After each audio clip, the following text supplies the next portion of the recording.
সুষ্ঠু নির্বাচন যদি আপনারা না দিতে পারেন, ক্ষমতার চেয়ারে বসে আরামায়েশ করার জন্য আপনাদের ওখানে থাকার দরকার নেই।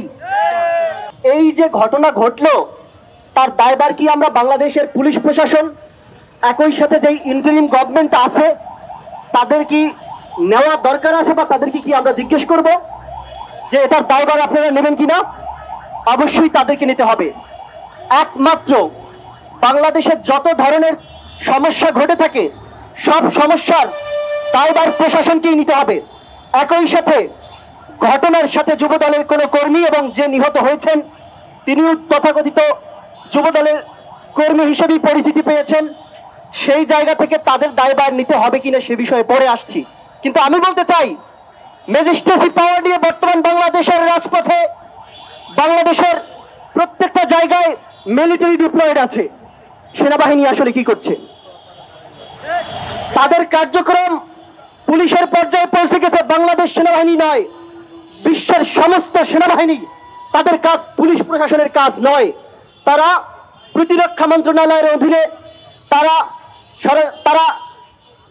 বাংলাদেশের স্বাধীনতা, সার্বভৌমত্ব, আঞ্চলিক অখণ্ডতা রক্ষার জন্য বিদেশি শক্তিদের সাথে কাজ করবে।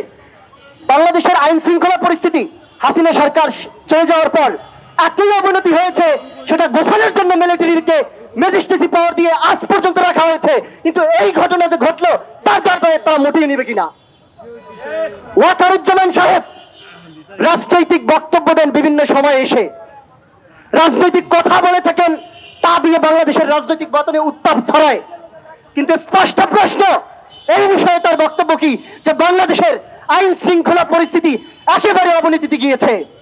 একজন উপদেষ্টা, ছাত্র প্রতিনিধি, তিনি হাসিনা যখন ক্ষমতায় ছিলেন বড় বড় চোখ করে তার দিকে আঙ্গুল তুলে কথা বলতেন।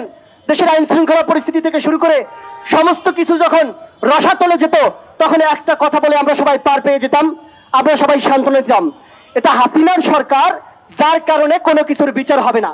আজকে তো আওয়ামী লীগের, ছাত্রলীগের, যুবলীগের লোকজন বীর দর্পে প্রশ্ন করে, আমরা তো এদেশে নাই, তাহলে এই ঘটনা ঘটছে কেন?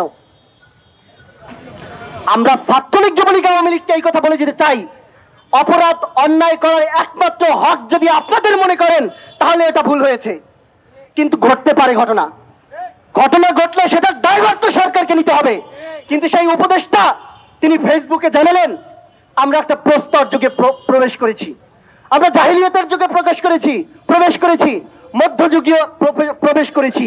এই দায়ভারটা প্রস্তর যুগে প্রবেশ করার, জাহিলিয়াত স্টাইলে মানুষ হত্যা করার যদি নিতে হয়, লজ্জা করে আপনাদের নেওয়া উচিত ছিল। আপনারা মুখ নাড়িয়ে কথা বলেন কিভাবে? সমস্ত ধরনের সহযোগিতা রাজনৈতিক সব দলগুলোর পক্ষ থেকে ইচ্ছা অনিচ্ছায় হলেও আপনাদেরকে সমর্থন দেওয়া হয়েছিল। বিনিময়ে আপনারা কি দিলেন? আমরা পাচ্ছি না, অমুক দল করতে দিচ্ছে না, তারা যদি না করতে দেয়, সহযোগিতা না করে, তারা যদি এভাবে করে, আমরা কিভাবে করব? দেশের সমস্ত আইন শৃঙ্খলা পরিস্থিতি আপনাদের নিয়ন্ত্রণে, আপনাদের কথায় ওঠা বসার কথা। দেশের পুলিশ প্রশাসন যদি আপনাদের কথা না শোনে, তাহলে আপনারা ক্ষমতা আছেন কেন? সামনে একটা সুষ্ঠু নির্বাচনের আলাপ, সেই সুষ্ঠু নির্বাচন যদি আপনারা না দিতে পারেন, ক্ষমতার চেয়ারে বসে আরামায়েশ করার জন্য আপনাদের ওখানে থাকার দরকার নেই। স্পষ্ট বার্তা এদেশের মানুষের কাছে দেন, যেই দলই হোক, যতবারই দলই হোক, তারা যদি চাঁদাবাজি করে থাকে, তারা যদি সন্ত্রাসী কর্মকাণ্ড পরিচালনা করে থাকে, সেটা মোকাবেলা করার হিম্মত, সাহস বর্তমান স্বরাষ্ট্রমন্ত্রী থেকে শুরু করে এখনকার সরকারের আছে কিনা আমরা স্পষ্ট জানতে চাই। না থাকলে দায়ভার নিয়ে পদত্যাগ করুন। নতুন ভাবে সরকারকে গঠন করার জন্য অভ্যুত্থানের পক্ষের শক্তি, যারা সচিবালয় থেকে বিভিন্ন লুটপাটে অংশগ্রহণ করে নাই, অনেক শক্তি আছে, তারা চালাতে পারবে। বিভিন্ন জায়গায় টেন্ডারবাজি, বিভিন্ন জায়গায় গোপনে কাজ পাইয়ে দেয়া, বিভিন্ন মন্ত্রণালয়ের চাকরি পাইয়ে দেওয়ার জন্য আপনাদের ওখানে যাওয়ানো হয় নাই। জুলাই গণ অভ্যুত্থানের পরে আমাদের সবচেয়ে বড় দাবি ছিল নাগরিক ছাত্রৈক্যের পক্ষ থেকে শ্বেতপত্রের মাধ্যমে প্রকাশ করুন, ঠিক কতজন নিহত হয়েছে, ঠিক কতজন আহত হয়েছে, তাদেরকে কতটুকু সুবিধা রাষ্ট্রের পক্ষ থেকে এই পর্যন্ত দিয়েছেন, একই সাথে কতটুকু দেওয়ার আপনারা সক্ষমতা রাখেন, আমরা সেটা জানতে চাই।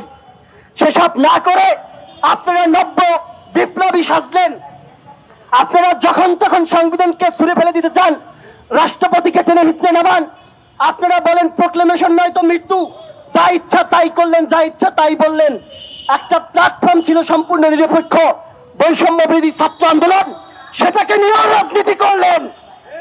দেশের জনগণ কি পেল? আপনাদের একটা পার্টি এনসিপি।